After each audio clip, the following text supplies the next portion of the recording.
We all have them and they can stop us getting our finances where we want. Here is how to recognize your bad money habits and ways to break them.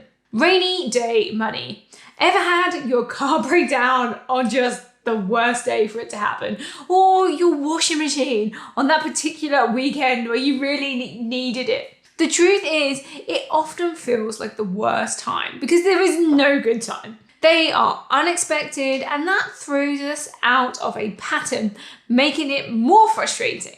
There isn't much you can do to stop it from happening, but you can prepare for the cost. The bad money habit happens when you have no plan for these unexpected events. They can lead to putting the costs on high-interest credit cards or short-term loans. Breaking this money habit is pretty simple. Set up an emergency fund. I like to take it a step further and have sinking funds, little separate sections or pots in my bank that are set aside for specific purposes. I have a sinking fund for the car, household appliances, and even Christmas. I can adjust how much I put into each area each month based on my personal finances at the time. It's great for peace of mind, knowing that I have money sitting there in case I need it. If the car goes wrong, it takes away a little bit of that annoyance. Bad spending. I really don't like to promote massively cutting back and living a fully frugal lifestyle. There can be times it can be helpful, but it shouldn't be a long-term solution to anything. Knowing what spending you do that is unnecessary is, however, a useful bit of information.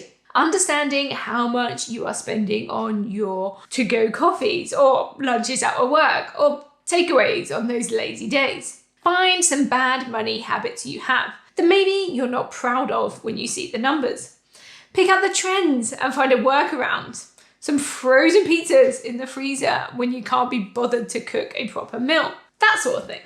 As for those impulse purchases, many people consider the sale more if they are spending in cash. Now that we can use our phones to make most purchases, it's gotten easier and easier to casually spend money. You might even not feel like you're even spending money at the time. Handing over physical cash just feels, well, different.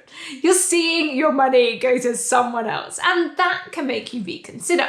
Subscriptions. Do you know how many optional subscriptions you have running at the moment? Have you ever totaled them up? According to This Is Money, the average household in the UK spends £46 a month or £552 a year on subscription. I'm not talking about any bills like mobile phones or even TV packages like Sky, which can often double that cost on its own. The bad money habit people fall into is not considering the overall cost. Small amounts per month still add up. A way to break the habit is to forget free trials, as they often lead to you buying the service.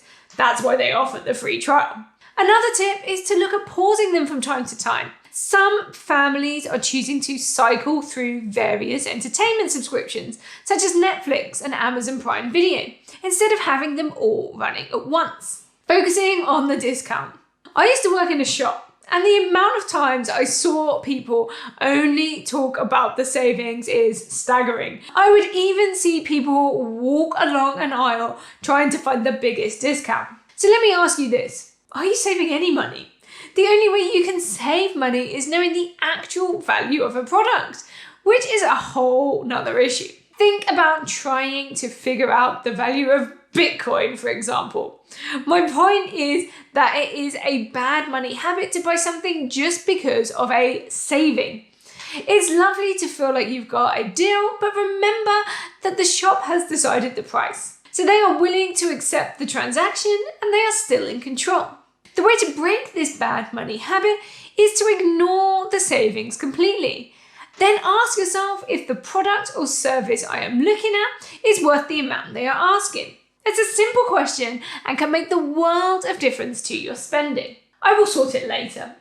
It'll be okay, I will sort it later mentality to spending often leads to a mounting credit card bill and no plan to clear it. This line of thought usually gives a false sense of how much you could or should have to spend. It'll also stop money going into much more useful places, such as future plans or emergency funds. The bad money habit of just going for it now and thinking about it later can really lead to a bad money situation later on. The best way to break this habit is to really know your personal finances, and the best way to do that is with a budget. Knowing what you have coming in, going out, emergency funds, etc. makes a world of difference.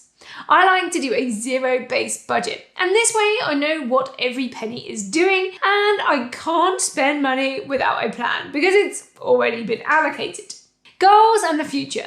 Too many people are reactive to money issues. Something happens and then you make changes to fix it. It's a bad habit in general, in my opinion, but can be detrimental to your personal finances. So try to break the habit by having a goal and thinking ahead. Where do you want your money to be in 5 years, 10 years? And what's it going to be like when you retire? Now, what stepping stones can you make to get there? Have big and small goals and write them down. You're more likely to achieve your goals if they're written down, and even better to have the actual numbers and details attached. I'd also suggest trying to automate as much as you can. Set your savings pots to happen when you get paid. Set up a budget to show how much you have left to invest or save each month. Another great way to really break into this habit is to have multiple income streams. Side hustles or side jobs can help you out in lots of ways and help to break this idea of cutting back and switch it over to making more. To find a side hustle that will work for you, check out this video over here. Hit the like button if this video was useful to you in any way. It really helps the channel. Thank you for watching, and I'll see you in the next one. Bye.